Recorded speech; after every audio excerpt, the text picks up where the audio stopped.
नमस्कार व्यूअर्स, मैं हूं अमीश देवगन और आप देख रहे हैं देश का सबसे लोकप्रिय प्राइम टाइम कार्यक्रम आर पार। कश्मीर की परिवार लिमिटेड पार्टियां बेचैन नहीं, बहुत बेचैन हैं। आप सोच रहे होंगे कि ये परिवार लिमिटेड क्या है, तो याद कीजिए कश्मीर की सियासत का वो दौर जिसमें मुफ्ती परिवार, अब्दुल्ला परिवार, इन्हीं के इर्द गिर्द घूमती थी पूरी कश्मीर की राजनीति। लेकिन अब इनका सियासी शटर करीब करीब डाउन हो चुका है। कई बार गांधी परिवार ने भी इनका खुलकर साथ दिया है, लेकिन आज कश्मीर में परिवार लिमिटेड वालों की बेचैनी का विश्लेषण करना बेहद आवश्यक हो गया है, क्योंकि कश्मीर में एक स्कूल में बच्चों ने रघुपति राघव राजा राम भजन क्या गाया, महबूबा मुफ्ती का पारा 7वें आसमान पर पहुंच गया। वो कह रही हैं कि ये जामा मस्जिद को बंद कर स्कूली बच्चों को हिंदू भजन गाने के निर्देश दे रहे हैं, मजबूर कर रहे हैं। ये कश्मीर में भारत सरकार का असली हिंदुत्व एजेंडा है। जरा सोचिए, जिस भजन को महात्मा गांधी बापू गाते थे, उससे भी महबूबा मुफ्ती को नफरत हो गई है। याद करिए मेरी वो चर्चा जिसमें मैंने बोला था महात्मा गांधी भी अगर आज के दौर में होते तो उनको भी सांप्रदायिक करार कर दिया जाता। ये वो दौर है जिसमें महात्मा गांधी का भजन भी सांप्रदायिक हो गया है। 3 दशक के बाद कश्मीर हर मोर्चे पर मेन स्ट्रीम यानी मुख्य धारा में जुड़ता जा रहा है। 32 साल के बाद कश्मीर में सिनेमा हॉल्स की वापसी हुई है। श्रीनगर में कश्मीर के पहले मल्टीप्लेक्स का उद्घाटन हो चुका है। 32 साल पहले कश्मीर के सिनेमा घर में आखिरी फिल्म शोले दिखाई गई थी, लेकिन आज कश्मीर की तरक्की पर सियासी शोले दिख रहे हैं। ओवैसी पूछ रहे हैं कि कश्मीर में सिनेमा हॉल तो खुल गए, लेकिन श्रीनगर की जामा मस्जिद हर शुक्रवार यानी जुम्मे को क्यों बंद रहती है। तो आज इसी पर होगी देश की सबसे बड़ी बहस।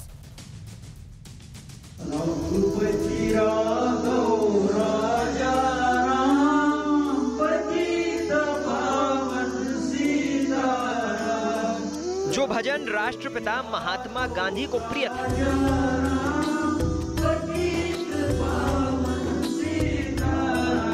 जिस भजन के एक एक शब्द में सद्भावना का सुर है, वो भजन रघुपति राघव राजा राम महबूबा मुफ्ती को खल रहा है। सबसे पहले वो भजन सुनिए जिसे कश्मीर के स्कूली बच्चे गा रहे हैं।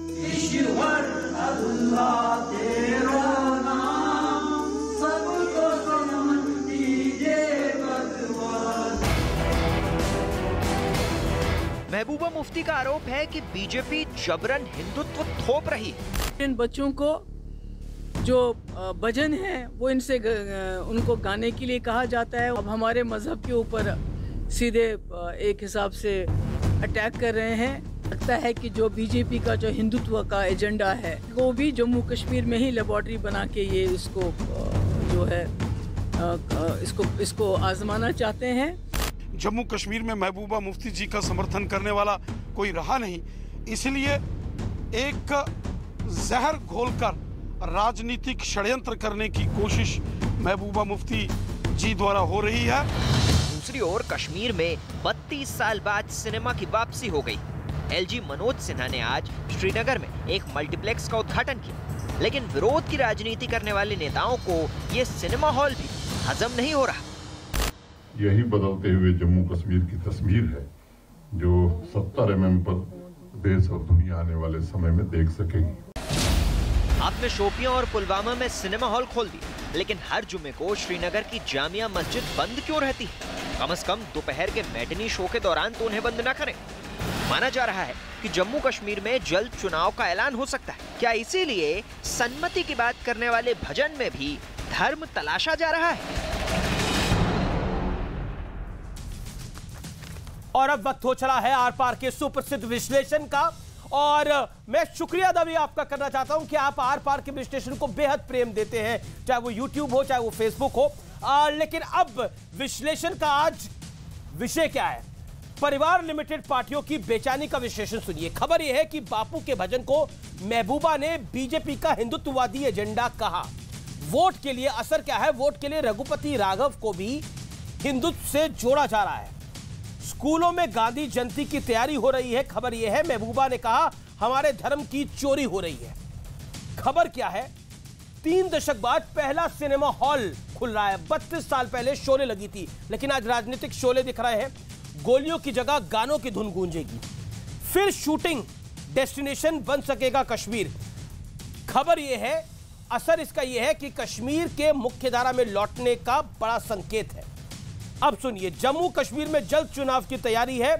नए कश्मीर में पारिवारिक दलों को जमीन खिसकने का बेहद डर है। लेकिन मेरा बड़ा सवाल यह है, जो बिग क्वेश्चन आज का है, वो है ये परिवार लिमिटेड वालों का सियासी शटर डाउन हो गया है, इसलिए बड़ा चिंतन और मंथन हो रहा है। बात करने के लिए मेरे साथ आज कौन कौन जुड़ रहा है? मेरे साथ जुड़ रहे हैं रिजवान अहमद, पेशे से वकील हैं, उनका अभिनंदन है। मेरे साथ इस चर्चा में जुड़ रहे हैं वीरेंद्र सिंह, पीडीपी के नेता हैं, उनका अभिनंदन है। मेरे साथ इस चर्चा में जुड़ रही हैं राधिका खेड़ा, कांग्रेस की नेता, प्रवक्ता, विधायक का चुनाव लड़ चुकी हैं, उनका अभिनंदन है। शहजाद पूनावाला मेरे साथ जुड़ेंगे, उनका अभिनंदन है। तो आप तमाम लोगों का स्वागत है। वीरेंद्र सिंह जी, रघुपति राघव राजा राम से दिक्कत क्या है पीडीपी को? क्यों महबूबा मुफ्ती ने बोला? देखिए, ऐसे है कि हमें किसी चीज से कोई दिक्कत नहीं है। हम वो कह रहे हैं जो ग्राउंड पर नजर आ रहा है। आप मुझे बताइए, क्या जम्मू कश्मीर में बाकी सारे मसले हल हो गए कि अब ये लोगों को भारतीय जनता पार्टी जो एजेंडा है, जो वो पहले लोगों में रखा था, स्कूली बच्चों पर भी लागू हो गया? हमें तो ये समझ नहीं आई भी ठीक है, महात्मा गांधी साहब ने जो कविता थी, जो हमारे फादर ऑफ नेशन थे, वो पढ़ी जा रही है। मुझे आप बताइए, आज महात्मा गांधी जी को याद कौन कर रहा है? अरे तो याद ही तो कर रहे थे महात्मा गांधी को वीरेंद्र बाबू। बुनियाद सुनिए वीरेंद्र बाबू, महात्मा गांधी को तो याद किया जा रहा था जब रघुपति राघव राजा राम भजन का जाप हो रहा था, तब महात्मा गांधी को तो याद किया जा रहा था। आप वीरेंद्र सिंह सुनना पड़ेगा, वीरेंद्र सिंह जी सुनना पड़ेगा, निरंतर नहीं बोल सकते मेरे कार्यक्रम में। आपने जो कहा है मैं सुना रहा हूं। नहीं सुना, सवाल सुनिए ना, पहले सवाल सुनिए फिर जवाब दीजिएगा। 30 सेकंड आपको मैं मौका दूंगा। मैंने तो सुना है, जो पूछा मैं वो बता रहा हूं। आप मुझे बताइए, महबूबा मुफ्ती ने क्यों कहा ये हिंदुत्व का एजेंडा है? मैं ये जानना चाह रहा हूं। रघुपति राघव राजा राम हिंदुत्व का एजेंडा कैसे है? अब मैं जवाब दे दूं? जी दीजिए। अब मैं फ्री हूं जवाब देने के लिए। जी बोलिए बोलिए। हाँ, देखिए, ऐसे है कि जो बात आपने अभी की, हम कहते हैं कि जो उसकी अगले लाइन है, सबको सम्मति दे भगवान। इस वक्त सबसे ज्यादा सम्मति की जो जरूरत है वो भारतीय जनता पार्टी और एलजी एडमिनिस्ट्रेशन को है। मैं अभी अपनी बात पूरी क्लियर करूंगा, मुझे उम्मीद है आप मुझे टाइम देंगे। आज महात्मा गांधी जी को याद कौन कर रहा है, उनके नाम पे आज कर कौन रहा है? वो भारतीय जनता पार्टी, जिनकी बुनियाद आरएसएस है। और नथुराम गोडसे ने पहला कत्ल इस आजाद हिंदुस्तान में फादर ऑफ नेशन का किया है, जो नथुराम गोडसे की पूजा करते हैं। आपकी समस्या क्या है? चाहता हूं, नहीं, मुझे समझ में नहीं आ रहा। देखिए वीरेंद्र सिंह जी, डिबेट पर आप कंफ्यूज नजर आ रहे हैं। आप मुझे बड़े बेचारे नजर आ रहे हैं। मैं माफी के साथ, के साथ मुझे कंफ्यूज आप नजर आ रहे हैं। मुझे कंफ्यूज आप नजर आ रहे हैं। आप कुछ स्क्रिप्ट लिख के लाए हैं जो आप पढ़ना चाहते हैं। आप मुझे तो कंफ्यूज आप नजर आ रहे हैं। आप मेरे कार्यक्रम में कोई स्क्रिप्ट नहीं होती। मेरी स्क्रिप्ट देश की स्क्रिप्ट होती है। ऑडियो डाउन करिए वीरेंद्र सिंह जी का 10 सेकंड के लिए। वीरेंद्र सिंह जी, देश अकेले आपका नहीं है, आपके चैनल का नहीं है, देश मेरा भी उतना है भाई साहब। आप देश को अपना समझिए तो रघुपति राघव राजा राम को भी अपना समझिए। अगर देश को अपना मानते हैं तो बोलिए कि आपकी नेता ने जो बोला वो घोर सांप्रदायिक था, वो घोर सांप्रदायिक था। बोलना पड़ेगा आपको अपनी नेता को कि वो घोर सांप्रदायिक था जो आपकी नेता ने कहा। मैं कहता हूं कि आप सुन लीजिए, आपकी परेशानी सबसे बड़ी यही है, आप बात सुनना नहीं चाहते हैं। आप अपनी स्क्रिप्ट पढ़ रहे हैं, लेकिन दूसरे की बात तो सुन लीजिए। अगर आपने किसी को चैनल पे बुलाया, मैं पूछना चाहता हूं, बोलिए आप अपनी बात करो। चलो, नाथूराम से ही शुक्र है, आपने नाम से ही ले लिया। अब नाथूराम से इनसे पूछो कि नाथूराम गोडसे मिलिटेंट था कि नहीं था, का क्या लेना देना है पूरी चर्चा से? उसने फादर ऑफ नेशन का क्यों टाइम बर्बाद कर रहे हैं वीरेंद्र जी? हाँ जी वीरेंद्र जी, क्यों टाइम बर्बाद कर रहे हैं? आप कंफ्यूज हैं, आपकी पार्टी कंफ्यूज है, या आप मुझे बेचारे नजर आ रहे हैं? आप बिल्कुल कंफ्यूज हैं। आप बेचारे क्यों हैं? आप सुनिए, आप बेचारे क्यों हैं? आप बेचारे क्यों हैं? इसकी कहानी जरूर सुनिए, छोटी सी है, आपको अच्छी लगेगी, घर पे जाके सुना पाएंगे। अरे इसमें गुस्सा क्यों हो रहे हैं वीरेंद्र बाबू? लिखी लिखाई स्क्रिप्ट पढ़ना चाहते हैं। वीरेंद्र जी ऑडियो डाउन करिए। देखिए मुझे लगता है आपको ज्यादा अनुभव नहीं है मेरे कार्यक्रम पे आने का, बाकी कार्यक्रमों में आते होंगे। मेरे कार्यक्रम में इत्मीनान से बात आपका अनुभव मैं अच्छी तरह देख चुका हूं कि आप कौन सी स्क्रिप्ट लिखना चाहते हैं और पढ़ना चाहते हैं। अच्छा, कौन सी स्क्रिप्ट लिखना चाहता हूं मैं? आपने कभी लिखी होगी? आपका अनुभव मैं अच्छी तरह देख चुका हूं। अच्छा, एक बात बताइए, आपने स्क्रिप्ट लिख के पढ़ रहे हैं, आप दूसरे की बात नहीं सुन रहे। मुझे बताइए ना, अगर आपने मेरे से सवाल पूछा, मुझे जवाब देने का हक है ना। अरे मैं आपसे पूछ रहा हूँ, मैं रह रहा हूँ ना, मुझे मैं आपसे बेसिक सवाल पूछ रहा हूँ। मैं आपसे एक बेसिक सवाल पूछ रहा हूँ कि बापू का भजन गाने में हिंदुत्व कैसे आ गया? 10 सेकंड में इसका जवाब दीजिए। आप बहुत बेचारे नजर आ रहे हैं मुझे, अभी मुझे सिंपैथी है आपके साथ। बेचारे आप नजर आ रहे हैं कि आप एक, ठीक है, मैं बेचारा हूं, मैं तो बेचारा हूं, मैं बेचारा हूं। मेरे सवाल का जवाब दीजिए अब। मुझे नजर आ रहे हो आपके। अच्छा, दो जवाब दो ना। है कि आपकी शायद कोई मजबूरी है कि आप दूसरे की आवाज सुनना ही नहीं चाहते। अगर आप सुनना नहीं चाहते, गेस्ट को बुलाए ना। सवाल का जवाब तो हम तो किसी की लिखी लिखाई स्क्रिप्ट तो पढ़ नहीं रहे ना। अरे वीरेंद्र सिंह, सवाल का जवाब दो। मैं बार बार पूछ रहा हूं आपसे, बापू के भजन में हिंदुत्व का एजेंडा कहां से आया? जवाब दो। 10 सेकंड में क्या आपको पढ़ाऊंगा, क्या बताऊंगा मुझे? अच्छा, 30 सेकंड ले लो, 40 सेकंड ले लो, जवाब दो। आपने कुछ स्क्रिप्ट पढ़नी है तो आप आजाद पढ़ सकते हैं। आपके पास जवाब नहीं है, दाएं बाएं स्क्रिप्ट इधर उधर देख रहे हैं आप। महबूबा मुफ्ती ने जो स्क्रिप्ट पढ़ दी उसको डिफेंड नहीं कर पा रहे आप। कितने बेचारे हैं आप? मैं ये कह रहा हूं कि ये जो कविता पढ़ी गई है, मुझे आप बताइए, ये कविता जो पढ़ी गई है, भजन है, कविता नहीं है। आप मुझे बताइए, हम तो कहते हैं कि सम्मति की जरूरत इस वक्त भारतीय जनता पार्टी को है। स्कूलों में पढ़ाई लिखाई तो होती नहीं, सारे जम्मू कश्मीर के मसले इन्होंने हल कर दिए। अब ये ठीक है, रिजवान अहमद, शहजाद पूनावाला एंड राधिका खेड़ा। ओके, रिजवान अहमद, ये बापू के भजन में जिसमें ईश्वर अल्लाह तेरो नाम आता है, उसमें हिंदुत्व कैसे आ जाता है? और वीरेंद्र सिंह जी कह रहे हैं कि सन्मति तो किसी के पास है ही नहीं अभी। जी, देखिए, जितना मैंने जल्दी इस चीज को देखा, आपको तो पता ही होगा, ये जो ओरिजिनल भजन था, इसमें शायद ये अल्लाह शब्द नहीं आया था। जी, बिल्कुल नहीं था। और ये लिरिक्स भी इसकी ये नहीं थी। उसी थीम पर जो मैंने सुना, इस भजन को सेकुलराइज कर दिया गया, सेकुलराइज। और आज बड़ी खुशी की बात है, जो कांग्रेस का लाया हुआ इस देश में सेकुलरिज्म के नाम पर जहर और अभिशाप था, सेपरेट इलेक्ट्रोड के टाइम से, खलीफत मोमेंट के टाइम से, फिर शाहबानो के टाइम से, फिर मुस्लिम पर्सनल लॉ के टाइम से, फिर यूसीसी को जो दरकिनार कर दिया गया उसके टाइम से, आज फाइनली इस देश में गांधी जी का सेकुलरिज्म फेल हो गया। The last nail in the coffin. अब इससे ज्यादा सेकुलरिज्म फेल नहीं हो सकता इस देश में, पहली चीज। कैसे? दूसरी चीज, अब यहां पर मैं एज ए इस्लामिक स्टूडेंट आपको अपनी बात बता दूं। देखिए, आप जितना भी सेकुलरिज्म अपने पैनल पर बैठे 2-3 मुसलमानों पर थोप दें, भाई मैं तो मुनाफिक हूं, मैं तो फर्जी टाइप का मुसलमान हूं, क्योंकि मैं सच्चे सेकुलरिज्म में बिलीव करता हूं। कुरान शरीफ में 99 नाम हैं अल्लाह ताला के, 99। उसमें राम, कृष्ण, परमेश्वर, ईश्वर नहीं आता। देखो अमीश भाई, बात आपको बुरी लगेगी, पर मोटा सा सच ये है, मुझे ईश्वर अल्लाह कहने में कोई प्रॉब्लम नहीं है। आप लोग मुझे बड़ा अच्छा मुसलमान मानते हो, हकीकत ये है कि मैं सच्चा मुसलमान नहीं हूं। अगर मैं सच्चा होऊंगा तो मैं भी इन्हीं की तरह भाषा बोलूंगा। सच्चा मुसलमान ईश्वर अल्लाह एक साथ नहीं बोल सकता। यह कड़वा सच है, मानना है मानो, नहीं मानना सेकुलरिज्म के नाम पर मेरी आवाज दबा दो। जी, मैं आसिफ सोहेल का रुख करता हूं। AIMIM के नेता हैं आसिफ सोहेल। क्या आपको लगता है कि ईश्वर अल्लाह तेरो नाम जो बापू का भजन है, उसको भी हिंदुत्व का एजेंडा माना जाना चाहिए? और जो बात रिजवान अहमद कह रहे हैं, क्या जायज है? आपको तो मल्टीप्लेक्स के खुलने में भी दिक्कत है। पहले तो मैं आपको, ठीक है, मैं तो पहले आपको क्लैरिटी दे रहा हूं, मैं AIMIM का नेता नहीं हूं, मैं एक सोशल एक्टिविस्ट हूं, पॉलिटिकल एनालिस्ट हूं। अपनी बात को रखिए। और रही बात इसके ऊपर, देखिए, इसमें गांधी जी के सिद्धांत मायने लगते हैं, ना बल्कि वो भजन। देखिए कोई नेशनल एंथम नहीं है, आप किसी को फोर्स नहीं कर सकते। किसको जो पढ़ना चाह रहा है तो पढ़ने दीजिए, पर इस्लाम इसकी इजाजत नहीं देते।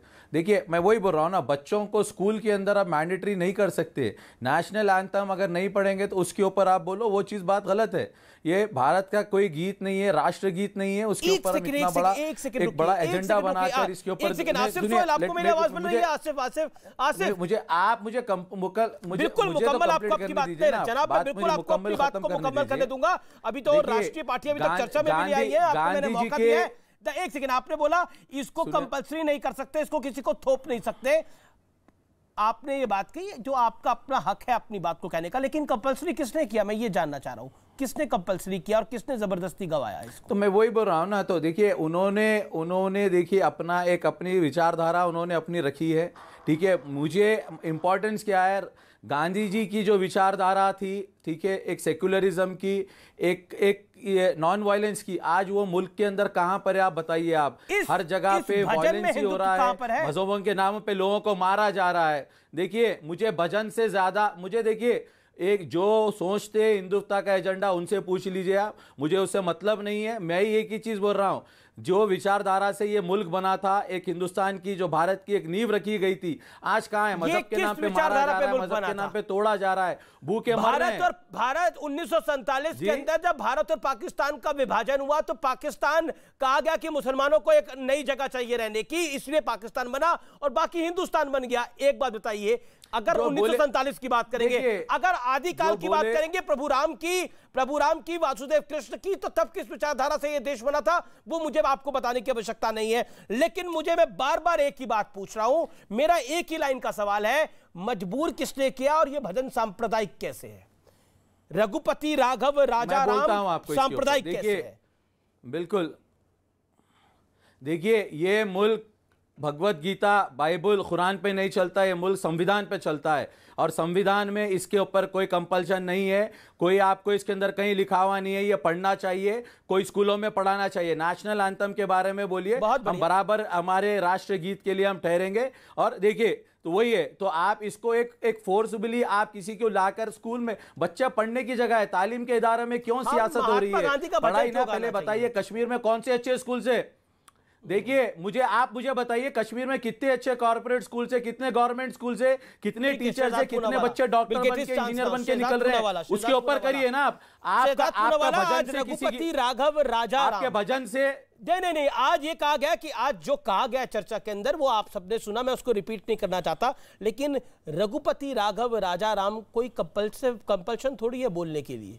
जी देखिए, विडंबना की बात है कि कश्यप ऋषि के नाम पर जिस कश्मीर का नाम रखा गया है और जिसका पूरा वजूद अगर आप देखें तो चरक, सुश्रुत, माँ शारदा पीठ और इन चीज़ों से रहा है हज़ारों वर्ष तक। उस कश्मीर में जब इस्लामिक जिहाद के नाम पर रलीफ सलीफ गलीफ मस्जिदों से निकले नारे और लाखों हिंदुओं का नरसंहार किया गया, तो वो इस्लामिस्ट एजेंडा किसी ने नहीं कहा, ना कांग्रेस ने कहा, ना पीडीपी ने कहा, ना एनसी ने कहा। हालांकि 80 के 90 के दशक में ये सारी चीज़ें हुई, परंतु आज महात्मा गांधी के इन पावन शब्दों में भी इनको हिंदुत्व का एजेंडा सुनाई दे रहा है। अब देखिए विडंबना की बात कि कुछ महीने पहले आपको याद होगा महबूबा मुफ्ती का ही ट्वीट आया था कि ये गांधी का इंडिया गोडसे का इंडिया बन रहा है।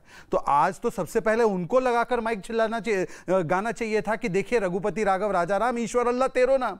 पर इसमें भी हिंदुत्व का एजेंडा इसलिए दिखाई दे रहा है क्योंकि इनके साथीदार और ये जो भी है अलगाववादी, आतंकवादी और परिवारवादी जो राजनीति की वकालत कर रहे थे, जब से 370 की ये दीवार गिरी है और इस पर चोट हुई है, तब से इन लोगों का एक ही नारा रहा है। अब मैं बताता हूं आपको, महात्मा गांधी ने हे राम कहते कहते अपनी जिंदगी, मैं आपको बता रहा हूं ना, वही तो मैं बता रहा हूं, आप समझिए इस बात को। हे राम शब्द महात्मा गांधी के थे, आखिरी शब्द थे उनके। आज राम को सांप्रदायिकता के पैमाने में कौन देख रहा है? कांग्रेस पार्टी देखती है। गौ रक्षा महात्मा गांधी का एक बहुत बड़ा अभियान था।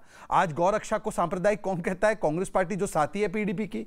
आज बताइए राम राज्य की परिकल्पना किसने की थी? महात्मा गांधी ने की थी। आज योगी आदित्यनाथ जी या मोदी जी राम राज्य की बात कर ले तो सबसे पहले कुर्ता फाड़कर कौन बोलता है कि राम राज्य सांप्रदायिक है? ये बोलते हैं। तो राम राज्य को, राम को, हमारे गौ रक्षा को और महात्मा गांधी को भी सांप्रदायिक बनाने का जो बेड़ा है वो कांग्रेस पार्टी ने शुरू किया और पीडीपी ने उसको अब अंत तक ले जाने का काम किया। एक ही लास्ट जी आप कह रहे हैं क्योंकि राहुल गांधी हिंदुत्व की बात करते थे। एक और बात है, 370 हटा, ये तो नेहरू जी ने कहा था घिसते घिसते घिस जाना चाहिए, परंतु कांग्रेस पार्टी ने क्या कहा कि मुस्लिम बाहुल है जम्मू कश्मीर, इसलिए 370 हटाया जा रहा है। सांप्रदायिकता की शुरुआत यहां से हुई।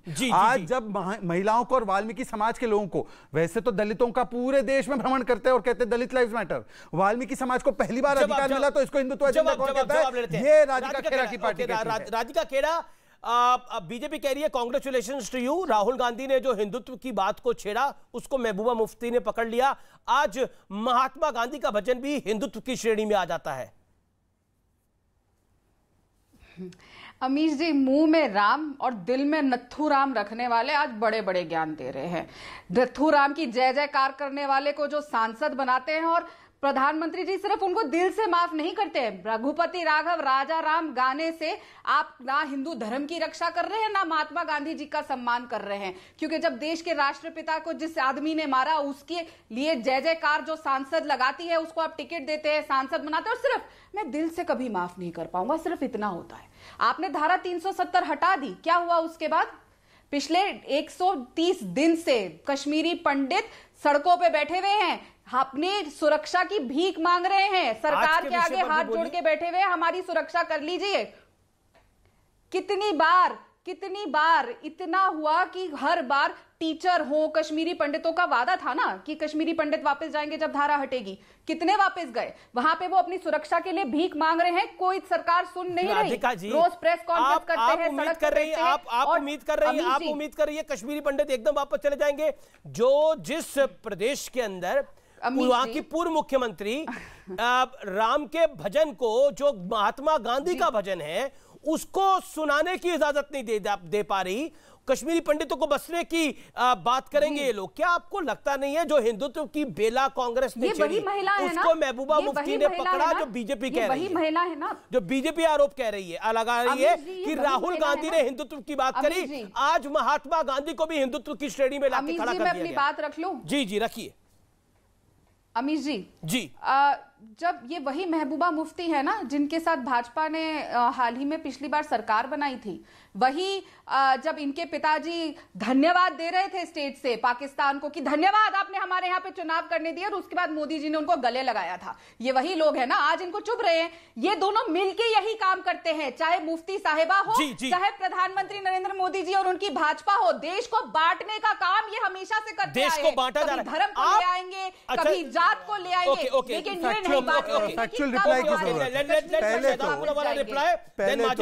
पहले तो अमीश जी ये है गोडसे भक्त बाबूलाल चौरसिया जिसने मध्य प्रदेश की इकाई में सोनिया गांधी से आशीर्वाद लेते हुए वहां की पार्टी ज्वाइन कर ली। ये देखिए मैं आपको दिखा रहा हूं, आप भी देख सकते हैं। अब बताइए कि जिसने गोडसे का मंदिर बनाया उस बाबूलाल चौरसिया को तो इन्होंने पार्टी में लिया हुआ है और बोलते हैं कि हम गोडसे भक्त नहीं है। आप सबसे बड़े गोडसे भक्त हो, क्योंकि महात्मा गांधी के हर सिद्धांत के सीने में 3-3 गोलियां दागने का अगर काम किसी ने किया है तो वो राहुल गांधी और उसके परिवार ने किया है। अब मैं आपको एक के बाद एक बताता हूं, सुनिए जरा।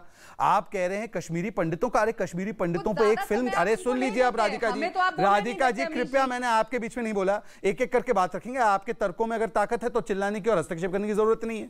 अब मुझे बताइए क्या समा हुआ करता था, ये बुलाते थे यासीन मलिक जैसे लोगों को प्रधानमंत्री कार्यालय, मनमोहन सिंह के जमाने में पैनल बनाए कि मिलिटेंसी कैसे कम हो, उसमें डायलॉग में किसको रखा था? यासीन मलिक को रखा था। आज वो यासीन मलिक कन्विक्ट हुआ है, मैं हिम्मत कर दे कांग्रेस पार्टी उसको आतंकवादी बुलाने का, या पीडीपी से पूछ लीजिए आतंकवादी मानते तो नहीं मानते। ये कहते पीडीपी हमारे साथ, हमने तो पीडीपी को लात मारकर भगाया, पर गुपकार में किसने अलायंस किया डीडीसी चुनाव में उनके साथ? आपके लोगों ने किया, आपने क्यों अलायंस कर लिया? आपकी तो सरकार पीडीपी के साथ चली है। बोलिए कि आगे जाकर हम कभी भी पीडीपी के साथ सरकार नहीं बनाएंगे। नहीं, सुन लीजिए ना, आप सुन लीजिए ना, आप सुन लीजिए, राधिका जी सुन तो लीजिए। राधिका जी ने कहा, नहीं राधिका जी सुन तो लीजिए, राधिका जी सुन तो लीजिए। आज पहली बार ना आधा सच नहीं है, पूरा सच है, आपका संपूर्ण सच है और संपूर्ण विश्लेषण भी हो रहा है और आपका संपूर्ण पर्दाफाश भी हो रहा है। सुन लीजिए, आज 370 हटने के बाद सुनिए, नहीं राधिका जी बीच में व्यवधान नहीं, अमीश जी बीच में व्यवधान नहीं, जनता सुन रही है। 10 सेकंड अपनी बात को रखिए, फिर आप रखिएगा अपनी बात। 370 की दीवार हटी, पत्थरबाजी 90% से ज्यादा कम हुई, आतंकवाद में आधा गिरावट आ गया है, 50% कम हो चुका है। पर 370 का हटने का विरोध किसने किया? दिग्विजय सिंह जो भारत जोड़ो यात्रा में शामिल है, कहते हैं पाकिस्तानी पत्रकार से हम सत्ता में आए तो हम 370 लागू कर देंगे। यही रुकते, जवाब ले लेते। Radhika Khera, your turn, reply. और महात्मा गांधी का भजन आज हिंदुत्व की श्रेणी में आ गया है। देखिए, कई सारी बातें बोली हैं भाजपा के प्रवक्ता ने, जो आपने बीच में मुझे अब मेरी बात कंप्लीट नहीं करने दी थी, पहले की बात का भी जवाब दूंगी। ये गौ माता के बारे में बात कर रहे हैं, जो जिनके भाजपा के नेता गोवा में जब इनकी सरकार होती है कहते हैं यहाँ पे गौ मांस खत्म हो गया तो हम दूसरे स्टेट से ले आएंगे, वो गौ माता की बात ना करे। मेघालय में इनके लीडर कहते हैं कि सबको गौ मांस खाना चाहिए, वो गौ माता की बात ना करे। भारत देश विश्व का सबसे बड़ा गौ मांस का एक्सपोर्टर हो गया है, वो गौ माता की बात ना करे। और आप ही के सावरकर क्या कहते हैं कि गौ माता की पूजा नहीं करनी चाहिए, वो अपमान है मनुष्य धर्म का। आप मनुष्य का अपमान करते हैं अगर गौ माता की पूजा करते हैं, क्योंकि अब गौ माता तो सिर्फ गाय तो सिर्फ एक उपजाऊ जानवर है, उनको सिर्फ कमर्शियली यूज करना चाहिए। तो ये आके ज्ञान दे रहे हैं कि गौ माता क्या होती है और गौ माता की पूजा करनी है। ना आप गौ माता के होए, ना आप राम जी के होए, ना गांधी जी के होए। ठीक है, मुझे आज सबसे ज्यादा लंपी स्किन डिजीज की वजह से गौ माता राजस्थान में मर रही है, परंतु उन्होंने वैक्सीन नहीं लगाई और गौ माता को तड़प तड़प के मरने के लिए मैं दोनों को ऑडियो डाउन कर रहा हूं, मैं दोनों को ऑडियो डाउन कर रहा हूं। मैं बार-बार कह रहा हूं कि विषय पे हमें रहना है। और आसिफ सोहेल, आपने एक बहुत महत्वपूर्ण बात करी कि ये जो भजन है ये जबरदस्ती किसी को नहीं गवाया जा सकता। ब्रेक के बाद महात्मा गांधी का भजन क्या जबरदस्ती गवाया गया था, उसका पूर्ण सत्य क्या है, मैं ब्रेक के बाद आपको बताऊंगा। आप देख रहे हैं आर पार। महात्मा गांधी का ये भजन क्या जबरदस्ती गवाया गया था, मैं ब्रेक के बाद आपको बताऊंगा।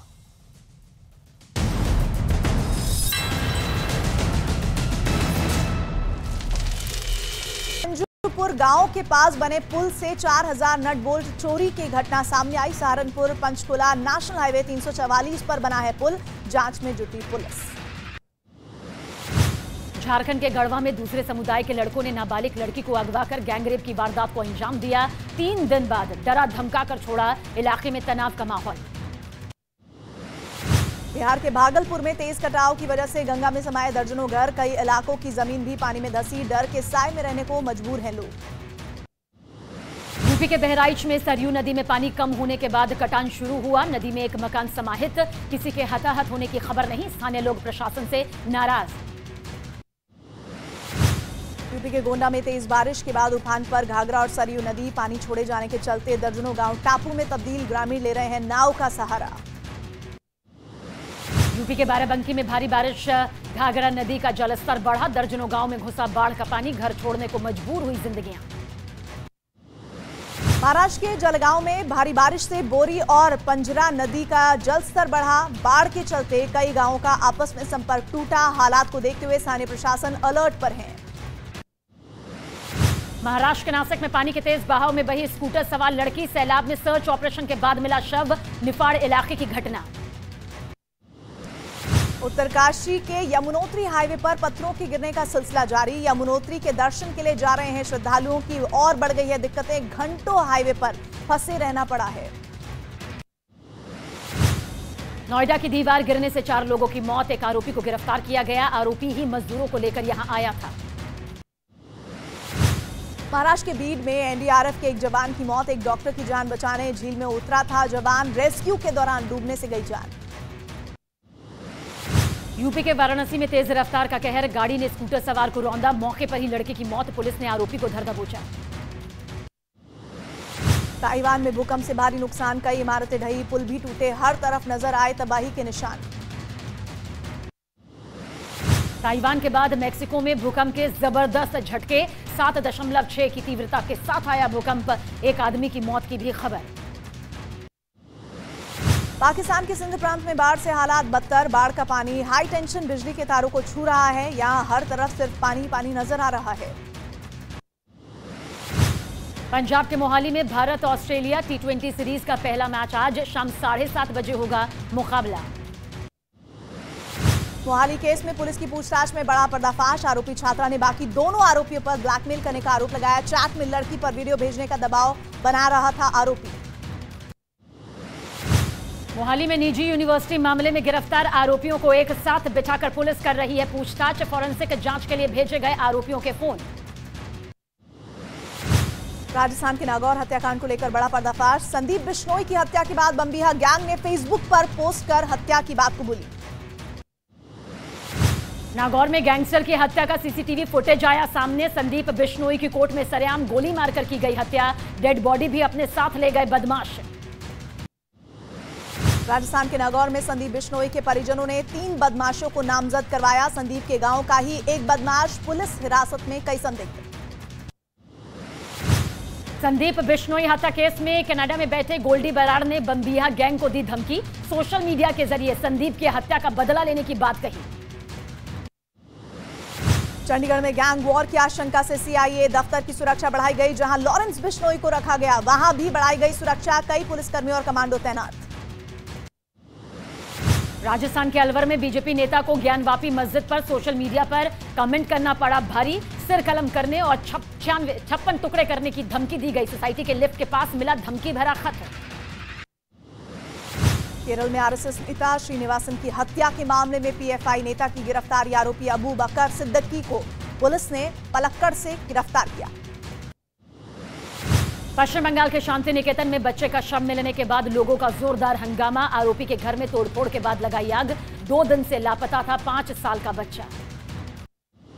पश्चिम बंगाल के सिलीगुड़ी में बीजेपी कार्यकर्ताओं का प्रदर्शन। एसएससी स्कैम के खिलाफ नॉर्थ बंगाल यूनिवर्सिटी के सामने विरोध किया गया। जयपुर में गहलोत सरकार के खिलाफ बीजेपी का प्रदर्शन। विधानसभा के बाहर भारी संख्या में जुटे बीजेपी कार्यकर्ता। लंपी वायरस से हो रही गायों की मौत पर कार्रवाई नहीं करने का आरोप। यूपी विधानसभा में समाजवादी पार्टी का प्रदर्शन। वेल में धरने पर बैठे पार्टी के विधायक। यूपी विधानसभा के मानसून सत्र में सीएम योगी आदित्यनाथ का अखिलेश यादव पर तंज। कहा दूसरों को बस उपदेश देने का काम। एसपी शासन के दौरान स्वास्थ्य केंद्र बंदी के कगार पर थे। गुजरात दौरे पर राजकोट में जनप्रतिनिधि सम्मेलन में शामिल हुए बीजेपी अध्यक्ष जेपी नड्डा। कांग्रेस समेत दूसरी पार्टियों के परिवारवाद पर किया हमला। गुजरात के गांधीनगर में राष्ट्रीय महापौर सम्मेलन का पीएम मोदी ने किया उद्घाटन। कार्यक्रम में शामिल महापौर को दिया शहरों को आगे बढ़ाने का संदेश। कहा सत्ता हमारे लिए सेवा का माध्यम। मिशन गुजरात पर वडोदरा पहुंचे सीएम केजरीवाल। एयरपोर्ट पर मौजूद गुरु रविशंकर के समर्थकों ने लगाए मोदी मोदी के नारे। दिल्ली आबकारी घोटाला मामले में बीजेपी का आप सरकार पर बड़ा हमला। कहा करीबियों को बांटे गए शराब के ठेके। शराब कारोबारी के 144 करोड़ रुपए माफ किए। केंद्रीय मंत्री अनुराग ठाकुर का सीएम केजरीवाल पर हमला। कहा केजरीवाल कट्टर भ्रष्टाचारी हैं। पंजाब सरकार पर भी साधा निशाना। केंद्रीय ग्रामीण विकास मंत्री गिरिराज सिंह का जेडीयू और आरजेडी पर बड़ा हमला। जेडीयू और आरजेडी जैसी पार्टी भारत को गजवाए हिंद बनाना चाहती है। शरिया कानून बिहार में कभी लागू नहीं होने देंगे। श्रीनगर में पहला मलबे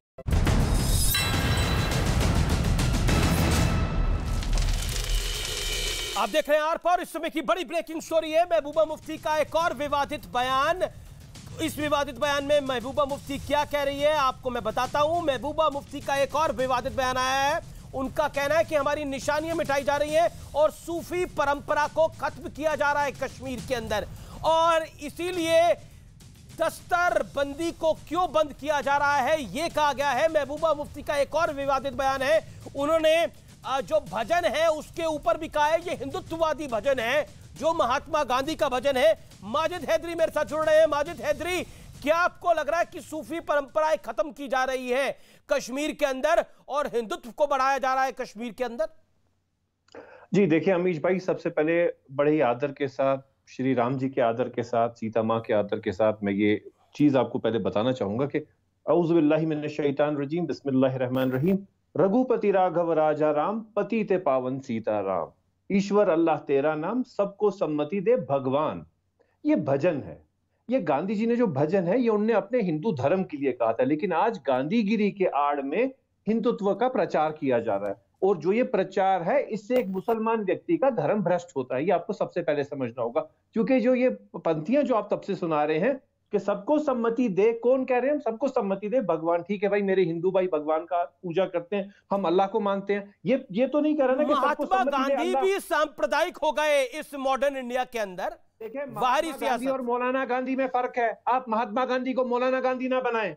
गांधी जी आखिरकार एक हिंदू धर्म से ताल्लुक रखते थे, भगवान श्री राम के भक्त थे। ये है सेकुलर जमात इस देश की, जो महात्मा गांधी को भी हिंदुत्ववादी मानती है। है महात्मा गांधी इज आल्सो मैंने 2 महीने पहले इसी स्टूडियो में बैठ के बोला था महात्मा गांधी की आदमी आज के युग में होते तो महात्मा गांधी भी सांप्रदायिक होते और हिंदुत्ववादी होते। एक सेकंड 10 सेकंड आप अपनी बात करिए। माजिद हैदरी बोलिए। और ये शहजाद पूना वाले क्या कहेंगे, आज क्या बताएंगे? ये तो आज मुसलमानों का धर्म भ्रष्ट करा रहे हैं, क्या बोलेंगे ये आज? अरे भाई ठीक है, महात्मा गांधी ने कभी नहीं कहा मुसलमान भाइयों को कि आप लोग भजन गाओ। महात्मा गांधी ने देश को कहा मुसलमानों का आदर करो। मोहम्मद अली जिन्ना को कायदे आजम कहो, फ्रंटियर गांधी को गांधी जी का दोस्त को। गांधी जी के सबसे ज्यादा दोस्त मुसलमान थे। मुझे बता दीजिए भाजपा में किस भाजपा के लीडर का मुसलमान दोस्त है? अरे शहजाद पूना वाला खुद मुसलमान है। शहजाद पूना वाला खुद मुसलमान है। तो नफरत है इनको, तो मुसलमानों से इतनी नफरत है। कभी हिजाब की प्रॉब्लम, आपको हिजाब स्कूल में होने पे आपत्ति है लेकिन स्कूल में भजन होने पे ईरान में देखो क्या हो रहा है आपके दौरे में। ओके अपनी टर्न में बोलना। 40 सेकंड आप बोलिए। वैसे तो अगर शरिया कानून पूरा लागू करना है तो माजिद हैदरी जी आपका भी जो चेहरे का लुक है वो तो शरिया कंप्लाइंट है नहीं। शरिया में तो लंबी दाढ़ी और बिना मूंछ और फिर टीवी पे आना मना है। पर एनीवेज महिलाओं के लिए शरिया कंप्लायंस होना चाहिए। माजिद हैदरी आते रहे बिना शरिया कंप्लायंस। पर मेरा एक सवाल है, आपने आज कहा कि Mahatma Gandhi father of the nation नहीं, फादर ऑफ द हिंदूज है और वो कॉम्युनल हो जाते हैं, उनका भजन कॉम्युनल हो जाता है। आप मुझे बताइए यासीन मलिक आतंकी है क्या? कोर्ट ने घोषित किया है महात्मा यासीन मलिक आतंकी नहीं है इनके लिए, परंतु father of the nation communal है। यही वो सोच है, यही वो सोच है कि यासीन मलिक जो घोषित आतंकी है वो आतंकी नहीं है, परंतु महात्मा। एक और टेस्ट देते भाई कुरान। अरे भाई क्यों इतना क्यों बौखला रहे हो? माजिद एक एक करके बात करते हैं। आपकी और मेरी तो बातचीत और संवाद होता रहता है। एक और सवाल है भाई, एक और सवाल सुन लीजिए। एपीजे अब्दुल कलाम को आप मुसलमानों का आइकॉन मानते हैं या औरंगजेब को मानते हैं? आक्रांता औरंगजेब या एपीजे अब्दुल कलाम? औरंगजेब रहमतुल्लाह अलैह इस पूरे देश के, पूरे अखंड भारत के सबसे पहले जो सम्राट थे अखंड भारत के। देखिए एपीजे अब्दुल कलाम राष्ट्रपति थे, वो पिछले 70 साल में जो डेमोक्रेसी आई उसमें आए, लेकिन अखंड भारत बनाने में जिसका हाथ रहा वो हमारा औरंगजेब रहमतुल्लाह। जो यासीन मलिक को आतंकी ना कहता हो, जो औरंगजेब को आक्रांता ना मानते हो, उसको अपना आदर्श मानता हो, परंतु एपीजे अब्दुल कलाम एक राष्ट्रपति बन गए, तो ऐसी सोच वाले व्यक्ति के नजरिए में महात्मा गांधी कैसे? माजिद हैदरी में चर्चा को बाहर। महात्मा गांधी का ये भजन सांप्रदायिक हो गया है आज के दौर में। देखें महात्मा गांधी जी के भजन का गलत प्रयोग भाजपा ने किया है साजिश के तहत। गांधीगिरी को हिंदुत्व का नाम दिया वो भजन क्यों हो रहा था? वो भजन जबरदस्ती गाया जा रहा था क्या? और वो भजन क्या प्रार्थना का हिस्सा बन गया क्या स्कूल की? आपकी जानकारी क्या है? अरे जबरदस्ती नहीं था ठीक है, लेकिन पढ़ा क्यों जा रहा था? मुसलमान बच्चे अरे महात्मा गांधी का 2 अक्टूबर को महात्मा गांधी के विषय में कार्यक्रम हो रहा है स्कूल में, इसलिए वो पढ़ाया जा रहा था, सिखाया जा रहा था। आप लोग पूरी खबर भी नहीं रखते और तूफान मनाने आ जाते हैं। देखिए जबरदस्ती हो रहा है, देखिए भजन कराया जा रहा है। वाला को हिजाब से मिर्चें लगती है कि अगर स्कूल में हिजाब का ये विषय नहीं। एक सेकंड ये हिजाब का विषय नहीं है। मैं महात्मा गांधी पे ही रहने देना चाहता हूं इस चर्चा को। एक सेकंड नहीं रुके। रिजवान अहमद काफी देर से इंतजार कर रहे हैं। एंड देन आमिर सोहेल जी। अमीश भाई सॉरी डायरी में नोट कर रहा हूं इतनी देर से, अब मैं बोलूंगा तो कोई बीच में ना बोले। बिल्कुल। अच्छा रिजवान भाई, पहली चीज महबूबा मुफ्ती जी ने कहा हमारी निशानी मिटाई जा रही है। बहुत सारी चीजें नोट करके बैठा हूं छोटी छोटी। याद रखो कश्मीर की निशानी कश्मीरी पंडित है, भगवा है, हिंदुत्व है। वो निशानी तुम्ही लोगों ने मिटाई है। जो उसके बाद में निशानी बनी उसको निशानी मत बोलो, पुरानी निशानी की बात करो। पहली बात। दूसरी बात, मोहतरमा ने कहा कि India biggest exporter of cow meat हो गया है। वो काऊ मीट नहीं है, वो वाटर बफलो मीट है। प्लीज नेशनल टीवी पे भ्रम ना फैलाएं। तीसरी बात, लोगों ने कहा कि 370 हटने के बाद क्या हो गया। घर से अगर हम 1 महीने के लिए दूर रहते हैं तो सफाई करने में 1 दिन लग जाता है। 1 दिन 70 साल की गंदगी है। 70 साल की गंदगी मैडम, जो शेख अब्दुल्ला और नेहरू अकॉर्ड से लेकर फारूक अब्दुल्ला और राजीव गांधी के अकॉर्ड तक और बेईमानी तक आई थी। 70 साल की गंदगी को साफ करने में 17 साल लगेंगे, सब्र करिए। आप महात्मा गांधी की विचारधारा को और आखिरी बात दीजिए, आप माफी मांगिए, आप गांधी जी की आखिरी बात सुन लीजिए, सुन लीजिए ना, 30 सेकंड सुन लीजिए। अरे कश्मीर की विचारधारा की बात कर रहा हूं, कश्मीर की। ड्रामा ना करो, ड्रामा ना करो, ड्रामा ना करो, यहां ड्रामा ना करो। मैं नहीं बोला था तुम्हारे बीच में, मैं तुम्हारे बीच में नहीं बोला था। और आखिरी बात, एक साहब ने यह बोली कि भारत की नींव रखी गई, आपने उन्हें करेक्ट कर दिया। भारत की नींव 7000 साल पहले रखी गई थी, जब एक पहला मुसलमान हिंदुस्तान आया भी नहीं था। और आखिरी बात खत्म करने से पहले, जहां तक बात है जामा मस्जिद का ताला खोलने की, बिल्कुल खुलना चाहिए, लेकिन जुमे के दिन पत्थर चलाने की आदत छोड़ दो। जामा मस्जिद का ताला 6 महीने में खुल जाएगा। ओके, आसिफ सोहेल कुछ कहना चाहते हैं। आसिफ सोहेल, रिजवान की बात का जवाब। देखिए, जवाब तो मैंने आपको पहले ही बता दिया। कश्मीर के हालात क्या है ना, इंफ्रास्ट्रक्चर वहां पर आप देखिए कितना तबाह हो चुका है, लोग परेशान हैं, वहां पे लोगों को खाना नहीं है।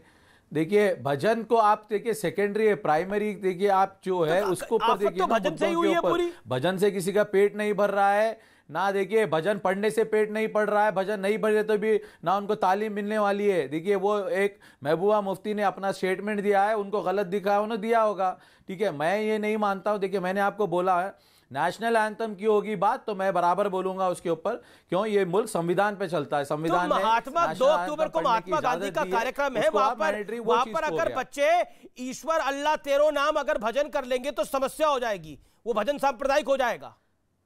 देखिए, मैंने आपको रिजवान भाई ने आपको क्लियर बता दिया है कि दीन इसकी इजाजत नहीं देता है। आप जबरदस्ती ये चीज को आप मत वो करिए, जिसको पढ़ना है वो पढ़ेगा, जो पढ़ना। ओके, रिजवान भाई ने कब बोली ये बात, दीन इसकी इजाजत नहीं देता है? Okay, Rizwan Ahmed respond to this.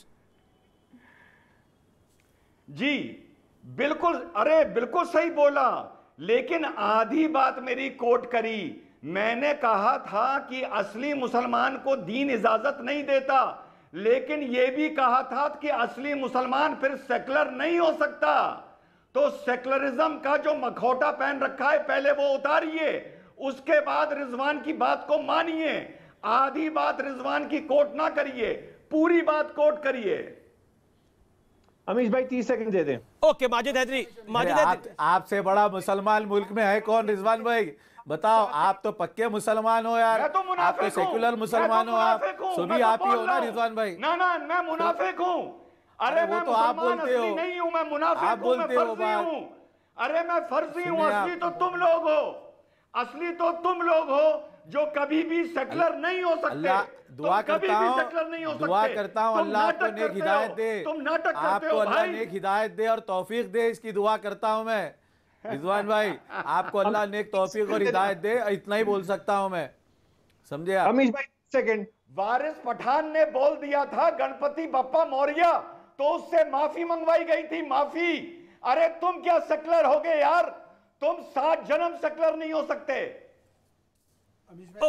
बिल्कुल आपको मैं दे रहा हूं पहले। ओके, आप अपनी बात को रखिए Majid Haidari, then Radhika Khera, then Shehzad, I will come to you. Okay Amish भाई, मैं शहजाद भाई से कहना चाहता हूं, आप लोग सब चाहते हैं ना कि कश्मीर में बच्चे स्कूल में कहें कि ईश्वर अल्लाह तेरो नाम, ठीक है कहेंगे, लेकिन एक शर्त है, आप आगे की पंक्ति चेंज कर दीजिए, आप कहिए ईश्वर अल्लाह तेरो नाम, सबको सम्मति दे अल्लाह। आप अल्लाह आगे कर दीजिए, मामला सिंपल, वेरी सिंपल, क्योंकि तब तक भजन है, जब आप इसमें करते हैं कि सबको सम्मति दे अल्लाह, तो अल्लाह का नाम आ गया, तो भजन का मामला कंट्रोवर्सी खत्म। शहजाद आप फैसला कीजिए, इस मंच पे फैसला हो जाए, बताइए। देखिए, चलिए, बहुत अब उन्होंने कहा कि मैं ईश्वर अल्लाह तेरो नाम, महात्मा गांधी का भजन बदलने को बोल रहे हैं, तब गाऊंगा अगर लास्ट का शब्द अल्लाह होगा भगवान के बदले। तो मैं उनसे एक और चीज पूछता हूं, अब बता दीजिए, इसको छोड़ दीजिए, वंदे मातरम तो राष्ट्रगीत है, आप गा लेंगे कि उसमें भी शब्द बदलाएंगे?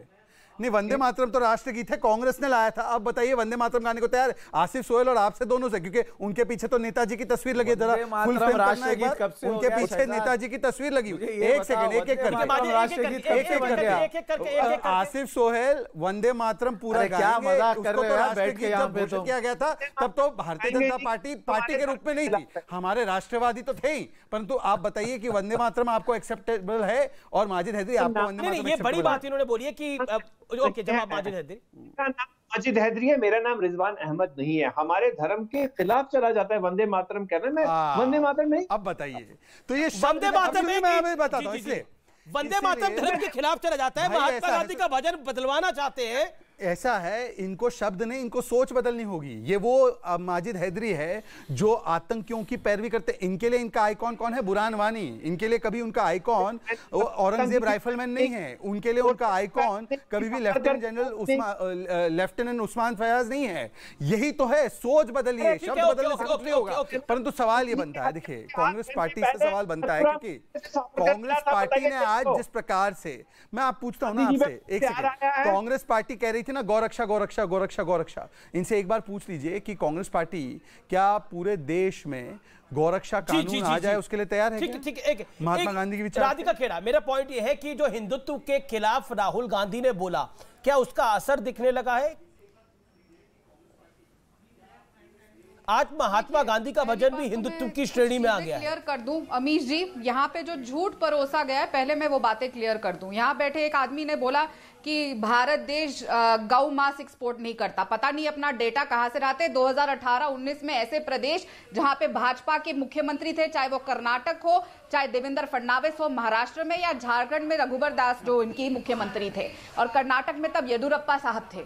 तब क्या हो रहा था कि गौ मांस को बफलो मीट का सर्टिफिकेट स्टेट की तरफ से दिया जाता था और वो एक्सपोर्ट किया जा रहा था, और हजारों टन ये पकड़ा गया और इस पे कार्रवाई हुई और साबित हुआ कि ये गौ मांस है। मेरे सवाल का भी जवाब दे दीजिए मैडम। किस तरीके से गौ मांस को बफलो मीट करके बेच रही थी, ये बहुत आपको जानना जरूरी है। दूसरी बात, यहाँ पे बात हो रही है कि गोडसे भक्त को हमने मध्य प्रदेश में अपने यहाँ पे शामिल कर दिया, तो वो भी क्लियर कर दूं। उन्हीं का स्वयं का बयान है और ये आपके चैनल पे भी दिखाया गया। मैं वीडियो टैग करके आप दोनों को भेज दूंगी। उन्होंने साफ तौर पर कहा कि मैं हिंदू महासभा के प्रोग्राम में जब गया तो मेरा बेवकूफ बना के मुझे उस मंदिर में ले जाया गया और उसके बाद में कभी वहां दोबारा नहीं गया, क्योंकि यही तो आप लोग करते हैं। हिंदू महासभा हो, आपके नेता को बेवकूफ बनाकर लेके जाया गया और लोगों के मूर्ख बनाना। तीसरी बात, अब वो कल को बोलेंगे मैं कांग्रेस में पार्टी शामिल हुआ, वो भी मैं कि सबसे पहली बात, ये कैसे बेवकूफ बन जाता है? मैं बहुत क्लैरिटी से कह दूं, अगर मुफ्ती साहिबा कहती है कि रघुपति राघव राजाराम नहीं लाना चाहिए, गोडसे के मंदिर चलेगा और बेवकूफ बन गया।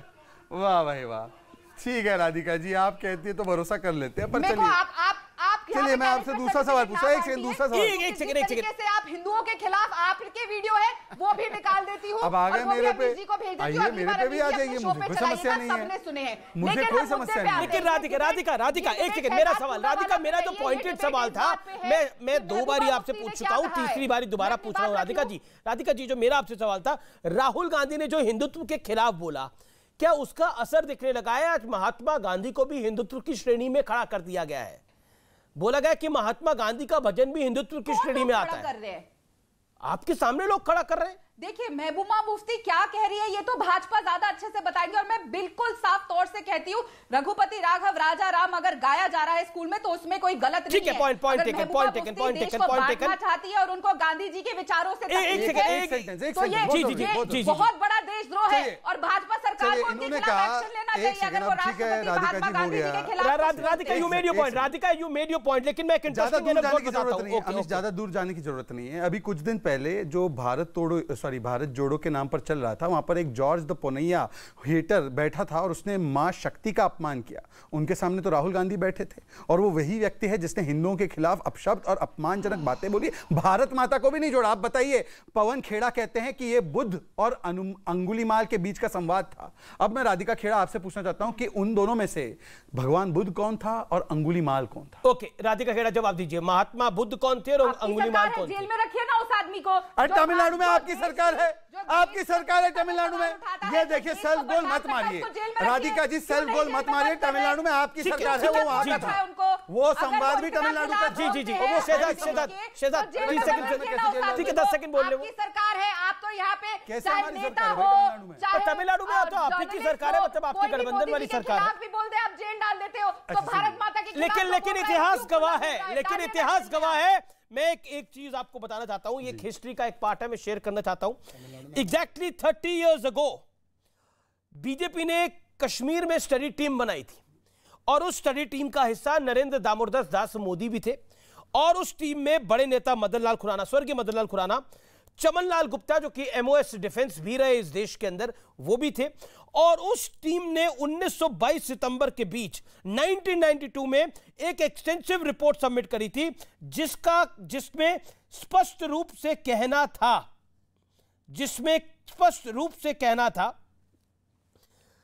गुजरात को लेकर, जम्मू कश्मीर के मैप को लेकर एक रिपोर्ट तैयार की थी और यह तारीख गवाह है कि उस रिपोर्ट के अंदर कई चीजें स्पष्ट तौर पे कही गई थी और उसी रिपोर्ट में चर्चा हुई थी कि फिल्म थिएटर भी होना चाहिए, जो कि बहुत महत्वपूर्ण है।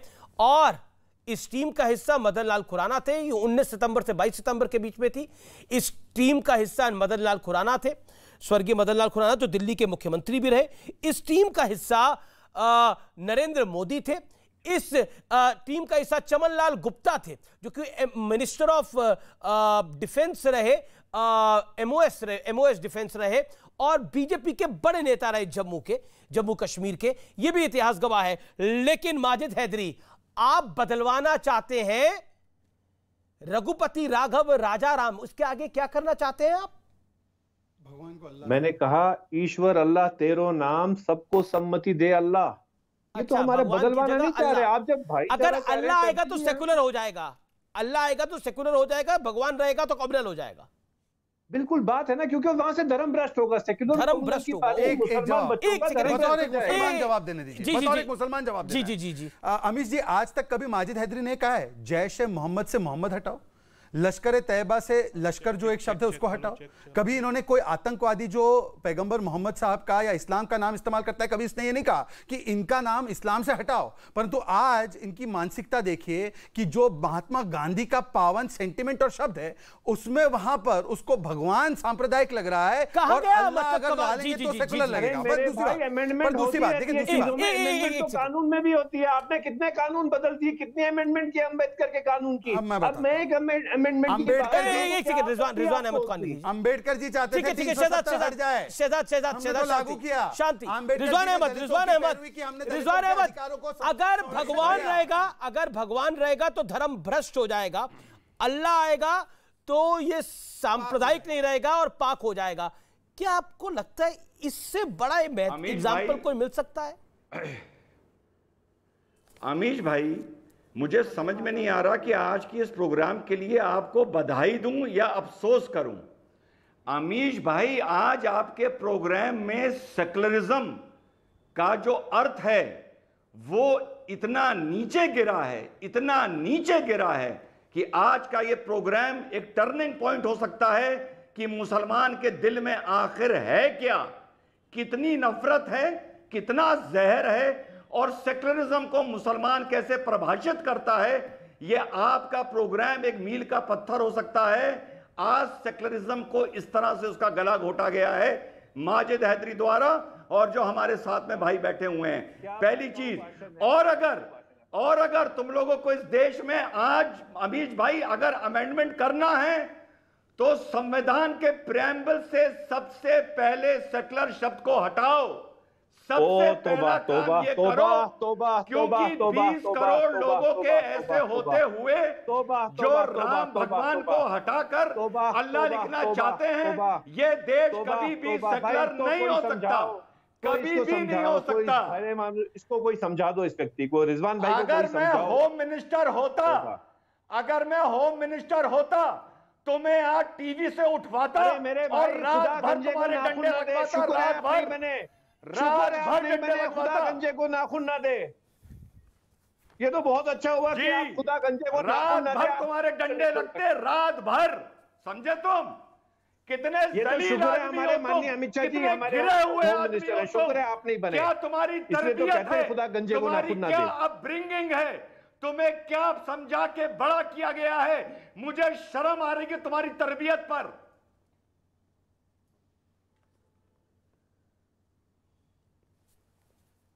तुम होगे सेक्युलर, तुम होगे सेक्युलर। अरे तुम 7 जन्म सेक्युलर नहीं हो सकते, तुम क़यामत तक सेक्युलर नहीं हो सकते। नहीं, मेरा एक सवाल है। एक सेकंड, ऑडियो कट किया है माजिद हैदरी का।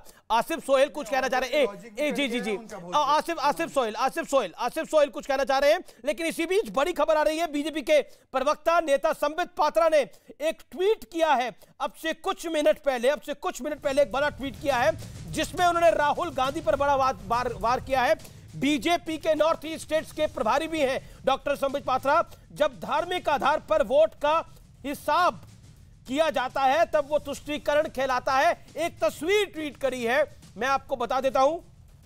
एक तस्वीर ट्वीट करी है जिसमें एक बच्ची हिजाब डाल के घूम रही है राहुल गांधी के साथ, छोटी बच्ची। इसके क्या मायने हैं, मैं सीधा रुख करता हूं आपका शहजाद पूनावाला, क्या कहना चाह रही है भारतीय जनता पार्टी?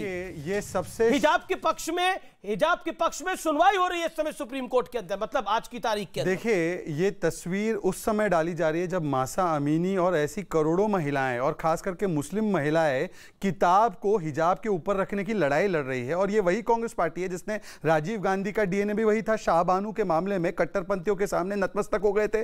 ये शायरा बानू के मामले में भी 3 तलाक में इन्होंने कट्टरपंथियों के सामने महिलाओं के अधिकारों का गला घोटा था। और आज राहुल गांधी ये संदेश देना चाहते हैं कि जो लड़ाई महिलाएं लड़ रही है उस ऑपरेशन के सिंबल के खिलाफ मैं उसके साथ खड़ा हूं, क्योंकि मुझे वोट बैंक ज्यादा जरूरी लगता है ना कि महिला अधिकार। मैं इनसे पूछना चाहता हूं कि मेरी मां, और उन्होंने कभी हिजाब नहीं पहना, और ना इस्लाम में हिजाब जो है एसेंशियल रिलीजियस प्रैक्टिस है, ये तो कर्नाटका हाईकोर्ट ने भी कहा है। परंतु कांग्रेस ने किस प्रकार के शब्द इस्तेमाल किए? जमीर अहमद इनका एक नेता था कर्नाटका में, कहता है कि बलात्कार हो जाएगा अगर हिजाब नहीं पहनोगे। इनका नेता एक कहता है, कांग्रेस पार्टी का अहमद पटेल, बीजेपी कह रही है कि तुष्टीकरण की पराकाष्ठा है ये, और जब धार्मिक आधार पर वोट का हिसाब किया जाता है तब वो तुष्टीकरण कहलाता है।